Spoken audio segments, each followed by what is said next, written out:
everyone, it's MK. We're back to have some more simulation fun. I thought what we would do in the next couple of videos is talk about pantographs. And before you tune out because you feel like you already know how to do pantographs, I want to remind you that I'm giving you tips and techniques for simulation. So what about pantographs and simulation? I hope that you, up to this point, have realized that I basically use simulation to help me set up quilts that I'm working on. I help set up borders and blocks and sashes, get all of those items set up so that when I'm ready to stitch, those items are already preset. Well, the same logic works for pantographs.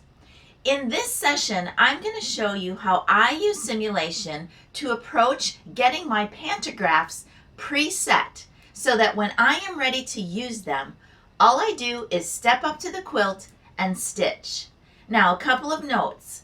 This technique primarily is for when you are planning a pantograph that is completely edge to edge and that you're planning to crop off out into the batting. So that's what I'm planning to show you in simulation. Let's head on over there and then I'll meet you back here. So here we go. This is the pattern we're going to be using today. It's just a very, very basic stipple pattern. So the first thing that I like to do when I'm working with pantographs is I like to evaluate how big this pattern is in its raw form. And we all have patterns in our collections that we know exactly how tight we like to stitch them. So the methodology with this is as long as we know what size we normally like to stitch that, let's go ahead and just make it that size. I would probably take this up a little bit. I don't like my stipple to be too awfully tight. So I would take that up to 7.5. Now I'm going to repeat this pattern side to side to a length, or I'm sorry, to a width that is wider than I would ever be able to use it.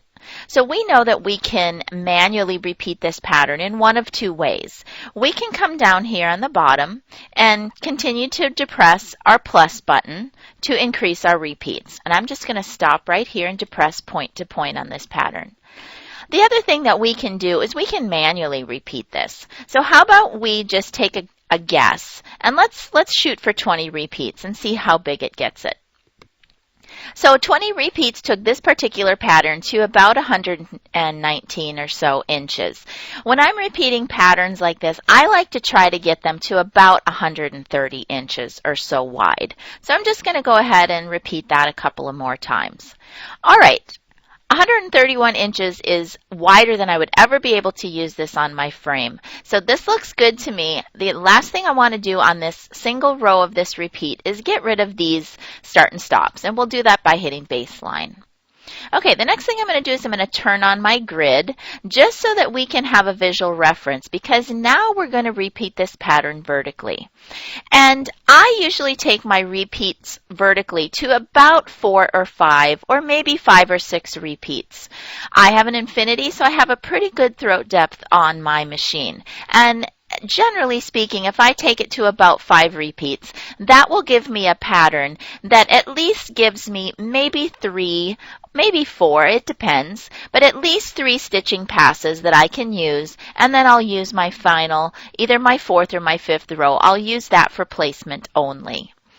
Okay, at this point, this particular pattern is one that we don't have to adjust the spacing on it, the distance between the rows. I think that that looks pretty good, and I'm just zooming in here just to show you that I think that the distance between the rows looks fine.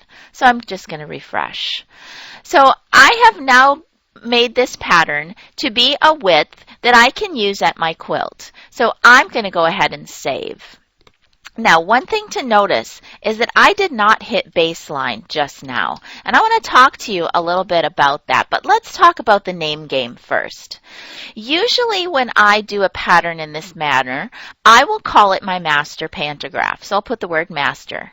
And then I will put the size that I resized that pattern to so that I immediately know just by looking at that pattern that this is my repeated master pattern, and I had resized one row of it to 7.5. That's just a really quick visual reference for me. Okay, so I'm going to save.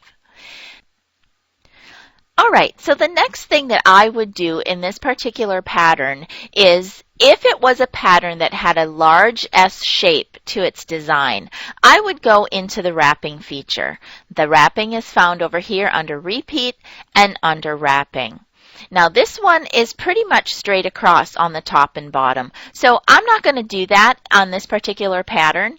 If you're interested in taking my full-blown Best Practices for Pantograph online class, you can give me a shout. You can send me a Facebook message or an email, and in that session, I go through a lot of different things about pantographs.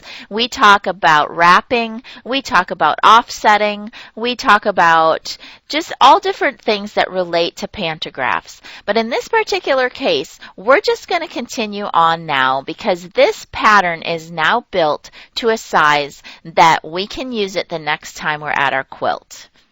All right, I'm going to take this forward a little bit. I'm going to open up a line drawing that represents our quilt, and I'm going to show you how I use this pattern that I've built in Simulator to use the next time I want to stitch it on my quilt.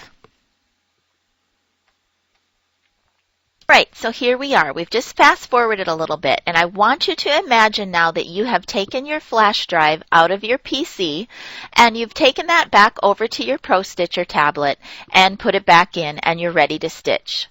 In this particular case, I'm still working at the simulator, so I have a line drawing up on the screen that represents the quilt that I'm pretending that I've loaded, and I'm pretending that that quilt is 45 by 56, so not a terribly large quilt. And what we want to do now is open up that pattern that we've preset at our simulator, place it down on this quilt, just crop off what we don't need, and start stitching. And I hope that you can see as we do that, that it really cuts down on the amount of work that you have to do actually standing at your machine, because the work's already been done. So let's go ahead and open it. Here's the master pattern. Remember, we had called it Master 7.5. Here's the original pattern that I had purchased from the designer, but that's not the one I'm going to use right now. I'm going to go ahead and use the one that we have already done some pre-setup with. So let's go ahead and open it.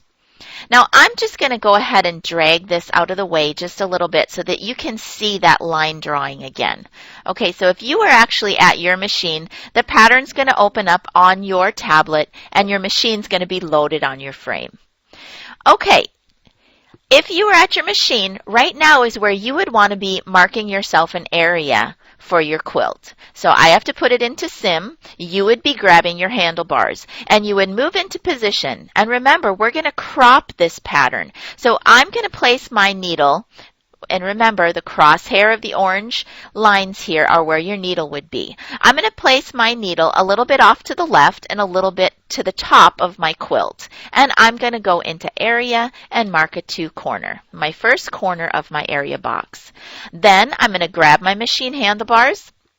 I'm going to pull down towards my bar and over to the right-hand side of my quilt. Again, I'm going off into the batting. And I'll put another 2 corner. Now at this point, I want to stop and just remind you that each one of us has a different throat depth here. So our area box for each of us is going to be different. Okay, whatever this area box is right now, whatever that height is, we're going to manually change that to a number that is higher or taller, in other words, than this pattern that we created. Because right now, all we want to do is crop off the sides, not the top and bottom. So let's go ahead and manually make that 40 inches. And 40 is usually a pretty good number for me, just based on the fact that I usually only do those 5 or 6 repeats. You have to figure out for you what number that area height generally has to be. Okay, we still have our master pantograph now highlighted. So what I'm going to do now that I have my area set is I'm going to align this pattern. And I usually just align it to the center of the area box, and then I align it to the top. Now remember, we didn't have to do any wrapping or cropping with this along the top. And again, I explain all of that in further detail in one of my online classes. For this particular example, all we have to do now is crop off the sides of this pattern. So I'm going to go to crop. I'm going to close it because we're going to be stitching off into the batting, and we'll do an outside crop. And there, just as easy as can be, all we've had to do is load our quilt, load our pattern, mark an area box, crop it, and we are ready to stitch. The last thing that I would do before I start to stitch is I would go ahead and save this again. So at this point, I'm going to give it a new name, and I'll just call it Melissa. All right, as I fade out of this video, I want you to think about how perhaps using this technique could really help you in your studio make your loading and using of pantographs go quicker.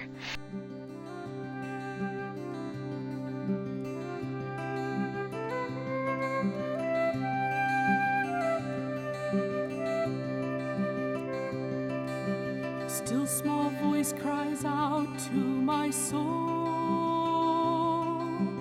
come, come my love.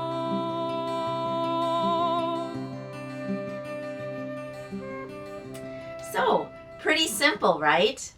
I want you to remember, however, that this technique is only for those instances where I do completely edge to edge. And I want to give you one other tidbit and maybe have you try this on your own when you're done watching this video. Inside of that demonstration, I showed you how to do a lot of manual work with setting up your pantograph, manually repeating it to make it wider and taller than you actually are able to stitch it. Think about this. What if you started the whole process by setting yourself an area that was maybe 130 inches wide by maybe 30 or 35 inches tall? Open your pattern, resize it, and then let Pro Stitcher do the fit to area. So think about that and try that. That gives you two methods for setting up your pantographs so that they're ready to go when you're ready to stitch. Until next time, everybody, happy quilting. Bye-bye.